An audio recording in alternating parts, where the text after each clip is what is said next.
흔히 우리가 고린도전서 13장 하면 사랑장이라고 히브리서 11장 하면 믿음장이라 그렇게 부릅니다. 근데 이제 그런 식으로 이름을 붙여보자면 오늘 우리가 교도관 출애굽기 16장은 만나장이라 그렇게 부를 수 있겠습니다. 오늘은 이 만나장 말씀을 본문으로 만나에 대한 말씀, 특히 제6일에 내린 만나에 대한 말씀을 통해서 하나님께서 주시는 은혜를 함께 나누고자 합니다. 만나라는 말의 뜻은 이것이 무엇이냐 그런 뜻입니다. 세번역 성경 출애굽기 16장 15절 관주에 보면 밑에 그렇게 나와 있는데 만후 이것이 무엇이냐 여기서 만나라는 말이 나왔다. 히브리어로 만후라고 그렇게 쓰여 있다는 거죠.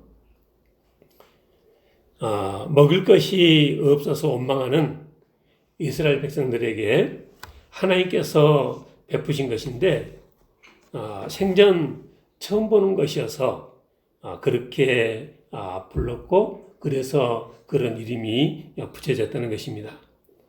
만나에 대한 설명은 오늘 이 출애굽기 16장과 그리고 민수기 11장에 나오는데 16장 13절부터 보니까 저녁에는 메추리가 와서 진에 덮이고 아침에는 이슬이 진 주위에 있더니 그 이슬이 마른 후에 광야 지면에 작고 둥글며 서리같이 가는 것이 있는지라 이스라엘 자손이 보고 그것이 무엇인지 알지 못하여 서로 이르되 이것이 무엇이냐 하니 모세가 이게 여호와께서 너에게 주어 먹게 하신 양식이라 그렇게 말씀하셨습니다.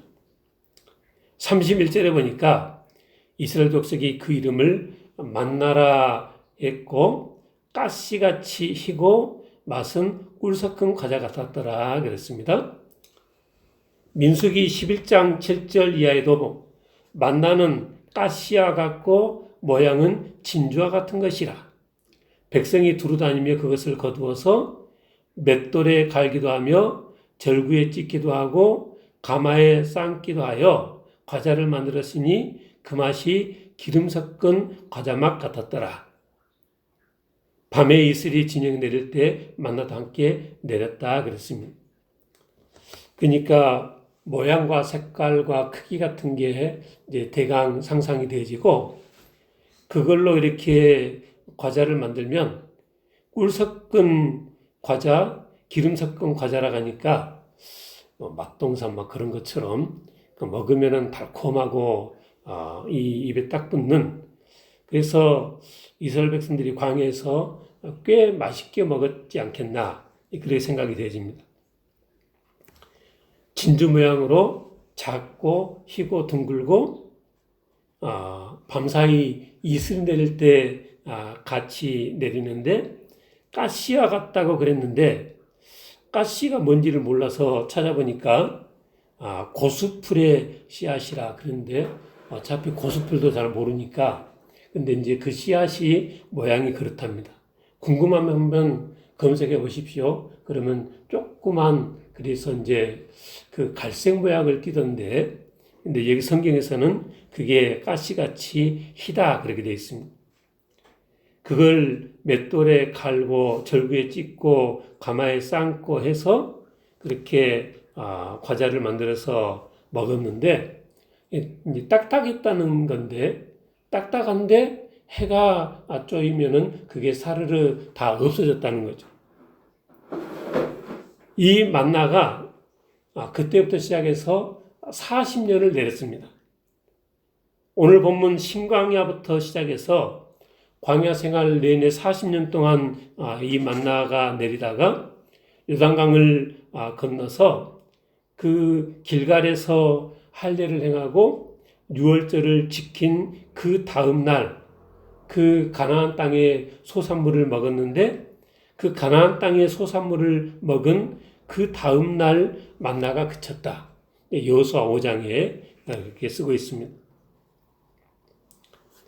이 만나가 내리기 시작한 상황을 우리가 잘 아는데 이스라엘 백성들이 광야에서 우리를 굶겨 죽이려느냐, 모세와 아론을 원망하고 하나님을 원망해서 하나님께서 이 만나와 메추라기를 내리셨습니다. 그 당시 상황이 우리가 지난주 살펴본 것처럼 열재앙으로 애굽을 뒤흔들어서 그렇게 전격적으로 출애굽을 했습니다. 근데 홍해가 가로막혀서 이제는 이 막다른 길이다 그렇게 생각하고 있는데 애국 군대가 쫓아오는데 불기둥으로 막아놓고 그 홍해를 갈라서 하나님의 기적으로 홍해를 걸어서 건넜고 뒤따르던 애국 군대들은 다 숨을 댔습니다. 그렇게 이제 뒤쫓아오는 적이 다 숨을 대고 홍해를 건너와서 이제 또 걷기 시작하는데 그 수르강에서 3일 동안 걸어도 마실 물이 없었던 거죠. 그럼 마라에서 물이 있긴 있었는데 그걸 먹어보니까 물이 써서 먹지 못해서 또 물이 쓰다고 원망을 했었고요. 그리고 오늘 16장에서는 이 엘림과 시내산 사이 그 신광야에서 또 먹을 것이 없다고 하나님을 원망했습니다. 그러니까 하나님의 능력으로 출애굽도 하고 또 하나님의 능력으로 홍해를 걸어서도 건넜지만 근데 홍해를 건너왔어도 상황은 그렇게 녹록치가 않았다는 것입니다. 출애굽기 15장에 보면 수르강야로 들어와서 사흘길을 걸어도 마실 물을 못 찾으니까 너무나 힘들었는데 근데 또 마라에서 물이 있어서 마셔보니까 그게 써서 마실 수 없는 물이어서 그들이 하나님을 원망했다는 거죠. 그때 모세가 하나님 앞에 기도했고 그러니까 하나님께서 모세에게 한 나무를 보여주셨는데 그 나무를 물에다 던지니까 물이 단 물이 돼서 이스라엘 백성들이 먹을 수 있게 됐고 그리고 나서 출애굽기 15장 25절 하반절에 거기서 여호와께서 그들을 위하여 법도와 율례를 정하시고 그들을 시험하실세 이르시되 너희가 너희 하나님 나 여호와의 말을 들어 순종하고 내가 보기에 의를 행하며 내 계명의 귀를 기울이며 내 모든 규례를 지키면 내가 애굽 사람에게 내린 모든 질병 중 하나도 너에게 내리지 아니하리니 나는 너희를 치료하는 여호와임이라. 그래서 제가 말씀을 준비하면서 생각해 보니까 아마도 이 마라의 쓴물을 먹고 무슨 이 몸에 안 좋은 증세들이 있지 않았을까? 우리도 그렇잖아요. 그 안 좋은 물을 마시면은 몸에 이렇게 이 부작용이 있듯이 그랬을 것 같고 하나님께서 그거를 물을 달게 해주시면서 어떻게 순서를 지켜서 어떻게 마셔라 아마 그런 말씀을 하시지 않았을까. 성경에는 그런 말이 없지만 그래서 거기서 법도와 율례를 정하시고 그들을 시험하시면서 너희가 내 계명을 지키면 모든 질병 중 하나도 너에게 내리지 않게 하겠다. 나는 너희를 치료하는 여호와라. 그러셨다는 거죠. 어쨌든 거기서 그렇게 단물이 돼서 이제 해가를 하고 그들이 또 옮겨간 것이 27절에 엘림입니다. 근데 그 엘림에는 물샘이 12이나 있었고 종려나무가 70그루나 있어서 거기서 장막을 치고 좀 쉬었던 거죠. 그리고 16장 1절에 이스라엘 자손 온 회중이 엘림에서 떠나 엘림과 시내산 사이 지금 목적지는 시내산이잖아요. 그러니까 그 엘림과 시내산 사이 신광야에 이르렀는데 출애굽한 지 둘째 달 15일이라. 그러니까 1월 14일 날 6월절을 지키고 출애굽했으니까 이제 한 달이 넘어가는 그런 때입니다. 근데 또 이 신강야에서 이들이 다들 하나님 원망을 했다는 것입니다. 3절에 우리가 애굽 땅에서 고기 가마 곁에 앉아있던 때와 떡을 배불리 먹던 때에 여호와의 손에 죽었더라면 좋았을 것을 너희가 이 광야로 우리를 인도해내어 이 온 회중이 줄여 죽게 하는도다. 그렇게 이스라엘 백성들이 모세 아론에게 원망하니까 그때 하나님께서 모세에게 보라 4절 내가 너희를 위하여 하늘에서 양식을 비같이 내리리니 백성이 나가서 일용할 것을 날마다 거둘 것이라. 이같이 해서 내 율법을 준행하나 아니하나 내가 시험하리라. 그러니까 아까 마라의 쓴물을 달게 하셨을 때도 내 말씀을 지키나 안 지키나 시험하겠다 하셨는데 여기서도 또 동일한 말씀을 그렇게 했습니다. 당시 이스라엘 백성들 보기에는 그 신강야 어디를 둘러봐도 먹을 것을 구할 수 없겠다. 그렇게 보여지니까 절망적인 상황이니까 그렇게 하나님 원망, 모세와 아론 원망을 했다고 보여집니다. 근데 잘 생각해 보면 그 당시 상황이 정말 그렇게 죽겠다고 하나님 원망을 했어야 하는 상황이냐라는 것입니다. 당시 상황이 그들에게는 딱 굶어 죽을 수밖에 없어 보이는 상황이어서 그래서 하나님 원망을 했습니다.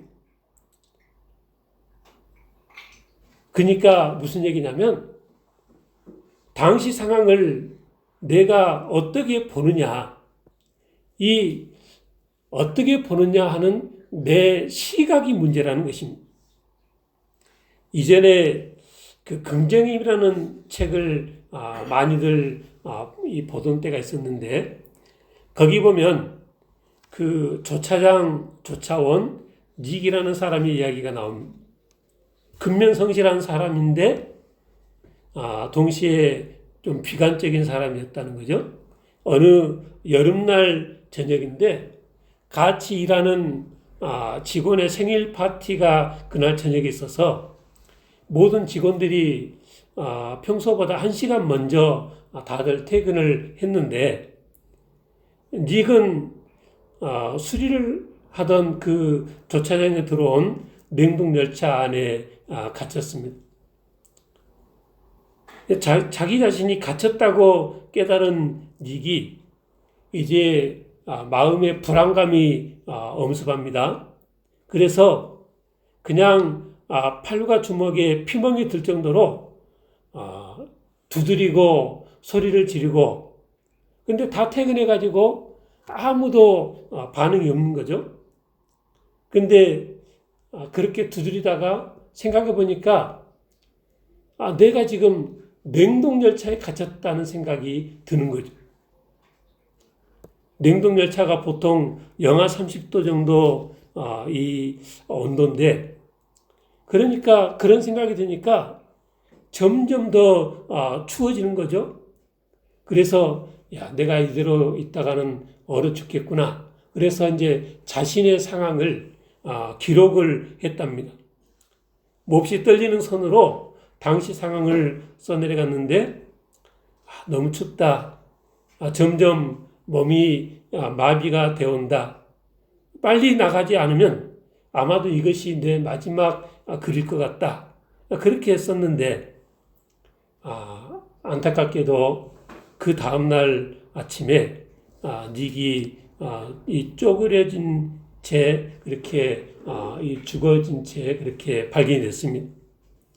부검해 보니까 사인이 뭐냐면 동사였어요. 얼어 죽은 거죠. 근데 닉이 그렇게 갇혔던 그 냉동열차는 고장나서 수리하러 들어온 차여서 전혀 냉동과는 상관이 없는 상황이었는데 닉이 그렇게 굳게 믿었고 그렇게 굳게 믿으니까 실제 온도하고는 상관없이 추위를 느끼고 결국은 그 몸이 동사를 했더라는 거죠. 사람이 그러니까 어떻게 생각하느냐가 참 중요하다는 것입니다. 당시 이스라엘 백성들도 그들에게 닥친 상황에 절망했습니다. 그런데 잘 생각해 보면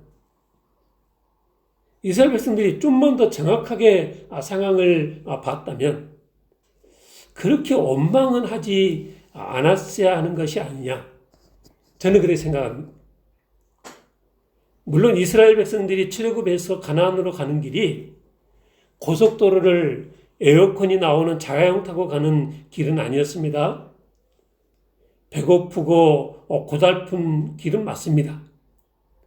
온 가족이 굶어 죽을 수밖에 없어 보이는 절망적인 상황에서 그렇게 원망을 했습니다. 근데 이치상 그 당시 이스라엘 백성들은 광야에서 굶어 죽을 수 없는 상황입니다. 왜요? 하나님께서 그렇게 출애굽을 시키려고 400년 전부터 야곱의 가족들을 애굽에 들어가게 하셔서 400년 종살이 끝에 60만 대군을 만드셨고 열재앙으로 홍해 기적으로 그렇게 가나안 땅을 들어가게 하셔서 이제 하나님께서 다스리시고 하나님만 섬기는 나라를 건설해서 이스라엘은 제사장 나라가 되어서 온 세상을 구원할 사명이 그들에게 있는 것인데 그런 계획을 가진 하나님께서 이스라엘 백성들을 광야에서 그렇게 출애굽시켜서 지금 데리고 가고 계시는데 광야에서 이스라엘 백성들이 굶어 죽을 수 있겠습니까? 생각해 보면 그럴 수가 없는 거죠. 그러니까 현실은 쉽지 않지만 하나님의 계획을 한다면 그렇게 하나님을 원망하지는 않았어야겠다는 것입니다. 마찬가지 얘기를 우리의 삶에 대해서도 그렇게 말해볼 수 있겠습니다. 예수 믿고 구원받았다고 바람에 구름이 몰려가듯이 모든 어려움이 사라진 것은 아닙니다.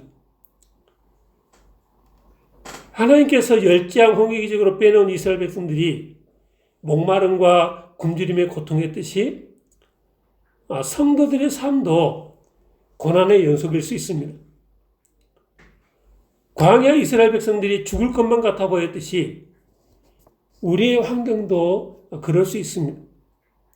근데 그렇다고 하나님께서 안 계신 것도 아니고 그렇다고 우리가 하나님의 사랑하는 자녀가 아닌 것도 아닙니다. 내게는 다 설명이 안 되지만 우리의 최종 목적지는 적과 이르는 가나안 땅이고 지금은 언제 어디에 있든지 어떤 형편이든지 하나님의 자녀는 자녀이 동일하다는 것입니다. 어떤 사람이 아무리 찌그렸어도 금은 금이고 시궁창에 굴러도 금은 금이라. 그런데 그런 거죠. 현재 고통과 어려움은 성경에 보니까 때로는 우리의 연단을 위한 것이고요. 또 말씀하시기를 모든 것이 합력하여 선을 이루겠다 그랬습니다. 그래서 올바른 반응은 조금 힘들고 어렵다고 믿음을 저버리고 하나님을 원망하는 그런 우를 보면서는 안 된다는 것입니다. 생각해 보십시오. 만일 그렇게 이스라엘 백성들이 원망하지 않았다면 그 만나를 내리시지 않으셨을까? 어떻게 생각하세요? 저는 그렇지 않다고 생각합니다. 이스라엘 백성들이 원망하지 않았어도 어차피 만나를 내려주셔서 만나로 먹이실 계획이셨다. 그렇게 생각합니다. 지금 그 이어지는 일정이 어떻게 되는 것입니까? 시내산까지 가서 거기서 하나님께서 십계명을 주셨고 모세가 하나님의 부르심을 받아서 산꼭대기 올라가서 40일 동안 있다가 그렇게 두 돌판과 율법을 받아서 내려왔습니다. 그리고 1년에 걸쳐서 성막을 건축했습니다. 그리고 그 다음에 이제 가나안 땅으로 가는 거죠. 그러니까 이스라엘 백성들이 원망하지 않았어도 하나님께서는 그들을 만나러 먹이셨을 그런 상황이십니다. 그래서 우리도 이제는 정말 희망이 없어 보이고 그렇게 죽을 것만 같아 보여도 믿음의 눈으로 바라볼 수 있어야 되겠다는 것입니다.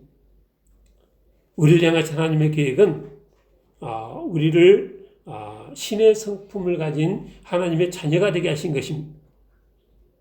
고난과 어려움이 있어도 다 하나님의 그런 뜻 가운데 있으시다. 그리고 또 성경에 보면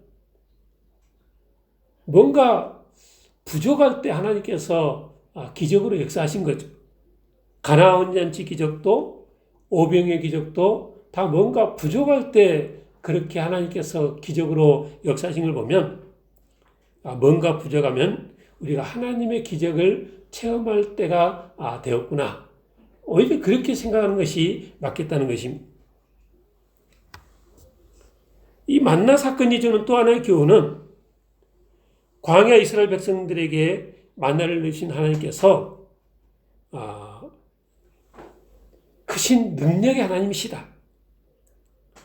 우리가 믿는 하나님은 능력의 하나님, 기적의 하나님, 또 우리 아버지 되시는 사랑의 하나님이셔서 우리가 어려운 때 능히 우리를 도우실 수 있는, 아니 돕고도 남는 하나님이시라는 것입니다. 제6일에 내린 만나를 통해서 우리는 우리가 믿고 따르는 하나님의 전능하심을 또다시 확인할 수 있습니다. 물론 만나라는 것 그 자체만으로도 이만저만 놀랄 일이 아닙니다. 근데 우리는 이미 일어난 기적에 대해서 조금 그냥 그러려니 하는 경향이 있습니다. 근데 가만히 생각해 보면 그런 기적이 일어나기 전에 그 상황에 처했던 당사자들의 심정이 어떻겠습니까? 너무나 절실한 상황이고 너무나 위급한 상황입니다. 홍해가 갈라지는 그 기적일 때도 그랬습니다. 근데 우리 하나님은 길이 없어 보이는 그 상황에 홍해를 가르시고 길을 내셨습니다. 우리 사람의 생각은 홍해바다 앞에 이르러서는 이제 길이 없다. 이제 끝이다. 라면서 절망을 합니다.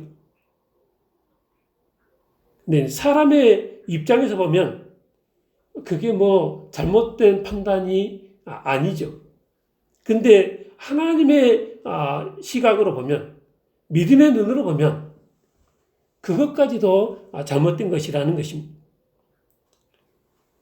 만나가 내리기 전에 하나님은 모세 아론을 통해서 먹을 양식을 하늘에서 비같이 내려주겠다고 이스라엘 백성들에게 알려주셨습니다. 근데 이스라엘 백성들은 어떻게 그게 가능해? 그리고 믿어지지가 않았습니다. 이 외땅 광야에서 이 많은 무리가 먹을 것이 날마다 주어진다고? 그게 가능할까?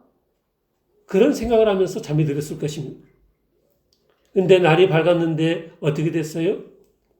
좀 과장되게 표현하면 온 세상 천지가 흰 눈으로 덮인 듯이 하얗게 덮여 있어서 이게 뭐냐 하고 그들이 만나라고 말했고, 그래서 그때부터 40년 동안 그들의 양식이 되어졌습니다. 매일 아침 어디서 잠을 깨고 아침을 맞이하든 하나님께서 그들의 그 진영 주위의 만나를 수북이 쌓아주셨습니다. 제가 옛날에 기도원에서 며칠 머무를 때 이렇게 방에 앉아서 밖을 보는데 이제 트럭이 들어왔어요. 식재료를 가득 실은 차였는데 불과 몇백 명이 2, 3일 먹을 양인데 어마어마하게 내리더라고요. 근데 그런 거에 비하면 광야에서 지금 장정만 60만, 남녀노소 전체를 하면 한 200만일 거라 그렇게 추산하는데 그 200만이 하루 세 끼 40년 동안 먹을 양식을 하나님께서 마련하시는 것이 도대체 양이 얼마나 되겠습니까? 근데 그거를 그렇게 너무나 쉬워 보이는 방식으로 하나님께서 해결하셨다는 거죠. 아니, 온 인류가 지금 뭐 70억입니까? 이 70억 사람들만이 아니라 지구상에 있는 동물들까지 그 많은 생명들이 하루 세 끼 수천 년 동안 먹고 사는 것을 하나님께서 지금까지도 마련해 주시는데 먹고도 남는 삶을 우리가 살고 있습니다. 하나님의 능력이 그러하다는 것입니다. 근데 더 놀라운 것은 오늘 말씀의 제목처럼 제6일에 내린 만나였습니다. 평상시에 내린 만나는 수명이 하루여서 다음날 아침이 되면 벌레가 생기고 냄새가 났다겠습니다. 근데 성경을 보니까 어땠습니까? 제6일에 내린 만나는 그 다음날 아침이 되어도 벌레도 안 생기고 냄새도 나지 아니었다 그랬습니다.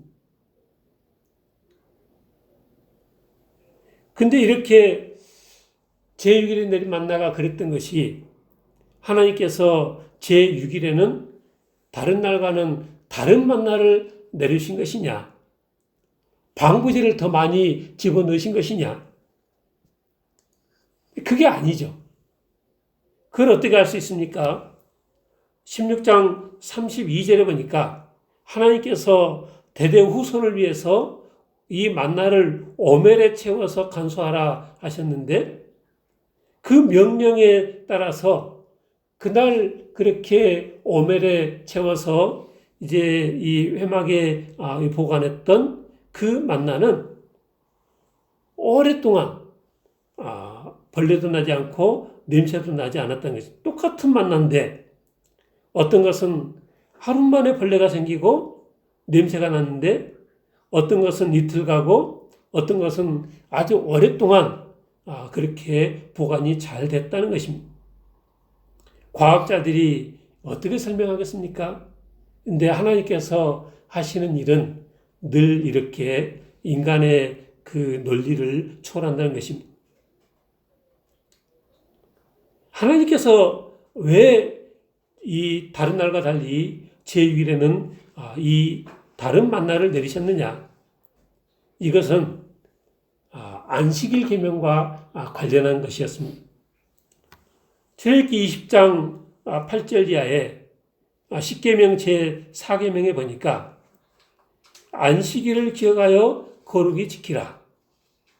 엿새 동안은 힘써 내 모든 일을 행할 것이나 제7일은 너희 하나님 여호와의 안식일인즉 너나 내 아들이나 내 육축이나 내 문화에 유하는 객이라도 아무 일도 하지 말라. 이는 엿새 동안에 나 여호와가 하늘과 땅과 바다와 그 가운데 모든 것을 만들고 제7일에 쉬었습니다. 그러므로 나 여호와가 안식일을 복되게 하여 그날을 거룩하게 하였느니라 그랬습니다.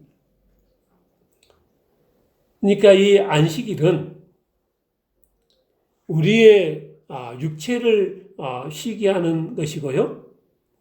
또 우리의 영혼이 천국을 바라보며 말씀 충만 성령 충만해서 영적으로 재충전하는 날이 되겠습니다. 그러니까 우리가 영육간에 강건하기 위해서는 이 안식일이 필요한 것이죠.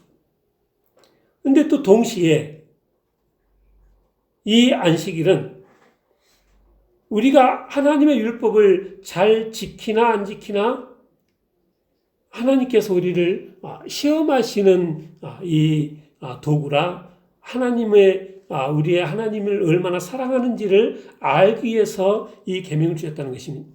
그래서 출애굽기 16장 4절에 이같이 하여 그들이 나의 율법을 준행하나 아니하나 내가 시험하리라 그랬습니다. 사람만이 아니라 레위기 25장에 보면 이제 이 모든 논밭도 안식년을 지키게끔 하나님께서 이 율법을 정하셨는데 레위기 25장에 보니까 그 가나안 땅에 들어가면 너희가 그 땅으로 요 앞에 안식하게 하라. 6년 동안은 그 밭에 파종하며 그 포도를 갖고서 소출을 거둘 것이지만 7째 해에는 그 땅이 쉬어서 안식하게 할지니 여호와께 대한 안식이라. 파종도 말고 가꾸지도 말고 그리고 그 자라난 것을 거두지도 말고 그냥 그렇게 놔두라는 것이죠. 그러면 그냥 자동으로 열매가 맺히는 것들이 있을 터인데 그거는 너와 네 남종과 여종과 네 품꾼과 함께 거래하는 자들과 네 가축과 들짐승들이 그것을 먹도록 이렇게 놔두라는 것입니다.